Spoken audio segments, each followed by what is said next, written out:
दोस्तों, भारतीय संविधान के अनुच्छेद 348 एक के तहत अब तक सर्वोच्च न्यायालय और उच्च न्यायालयों में सभी कार्यवाहियां अंग्रेजी भाषा में ही होती आई हैं। इसका परिणाम यह होता है कि आम नागरिक जो अंग्रेजी भाषा से पूरी तरह परिचित नहीं होते, न्यायालय के फैसलों को सही तरीके से समझ नहीं पाते। साथ ही वकीलों को भी कानून की पढ़ाई अंग्रेजी में करने के कारण आम जनता की भाषा समझने में कठिनाई होती है। ऐसे में सवाल उठता है कि वे आम नागरिकों की सहायता कैसे कर पाएंगे। यही एक बड़ी वजह है जिससे न्याय मिलने में देरी होती है और कई मामलों में केस पर सही ढंग से काम नहीं हो पाता। इसी मुद्दे पर प्रधानमंत्री ने हाल ही में एक बार फिर न्याय व्यवस्था में क्षेत्रीय भाषाओं के उपयोग की बात कही है, ताकि आम नागरिक भी कानून और न्यायिक प्रक्रियाओं को समझ सकें और फैसलों को समझने में आसानी हो। यह मुद्दा काफी समय से चर्चा में है। अब सवाल यह उठता है कि क्या सभी अदालतों में क्षेत्रीय भाषाओं का उपयोग किया जाएगा? अब तक अदालतों में अंग्रेजी में काम होने से आम नागरिकों को किस प्रकार की कठिनाइयों का सामना करना पड़ा, यही सब हम इस वीडियो में जानेंगे। वकील और कानूनी विशेषज्ञ लंबे समय से हाई कोर्ट की कार्यवाहियों में क्षेत्रीय भाषाओं के उपयोग की मांग कर रहे हैं, जबकि अभी भी हाई कोर्ट की आधिकारिक भाषा अंग्रेजी है।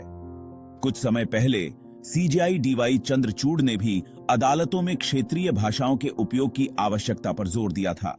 जुलाई 2024 में सीजेआई डीवाई चंद्रचूड़ ने लखनऊ में डॉनडाइकी राम मनोहर लोहिया राष्ट्रीय विधि विश्वविद्यालय में एक समारोह के दौरान कहा था कि जहां जज और वकील अंग्रेजी भाषा से परिचित हैं, वहीं कई आम नागरिक जो अपने मामलों को अदालत में लेकर आते हैं, उन्हें कानूनी प्रक्रिया समझने में काफी मुश्किल होती है। न्यायाधीश ने यह भी बताया कि कई देशों में कानूनी शिक्षा और कार्यवाही दोनों ही क्षेत्रीय भाषाओं में की जाती हैं, जिससे आम नागरिक आसानी से न्यायिक प्रणाली तक पहुंच सकते हैं। साथ ही इससे वकील और न्यायाधीश बनने की इच्छा भी लोगों के भीतर जागती है। अगर वर्तमान स्थिति की बात करें तो भारत के 25 उच्च न्यायालयों में से सिर्फ 4 बिहार, उत्तर प्रदेश, मध्य प्रदेश और राजस्थान को अपनी कार्यवाही और कानूनी दस्तावेजों में हिंदी के उपयोग की अनुमति है। कानून की भाषा में बदलाव का मुद्दा हाल ही में संसद में भी उठा था। इस पर केंद्रीय मंत्री अर्जुन राम मेघवाल ने कहा कि तमिलनाडु, गुजरात, छत्तीसगढ़, पश्चिम बंगाल और कर्नाटक हाईकोर्ट से क्रमशः तमिल, गुजराती, हिंदी, बंगाली और कन्नड़ के उपयोग की अनुमति के प्रस्ताव मिले थे। इन प्रस्तावों पर मुख्य न्यायाधीशों से सलाह ली गई और 2012 में विचार विमर्श के बाद इन्हें अस्वीकार कर दिया गया। अब यह समझते हैं कि अब तक अदालतों में क्षेत्रीय भाषाएं लागू क्यों नहीं की गईं। क्षेत्रीय भाषाओं का उपयोग न्यायालयों में कई समस्याएं खड़ी कर सकता है, खासकर उन वकीलों और न्यायाधीशों के लिए जिन्हें इन भाषाओं का ज्ञान नहीं है। एक उदाहरण बिहार की अदालत का है, जहां एक वकील ने हिंदी में बोलने की मांग की, लेकिन न्यायाधीश को हिंदी नहीं आती थी।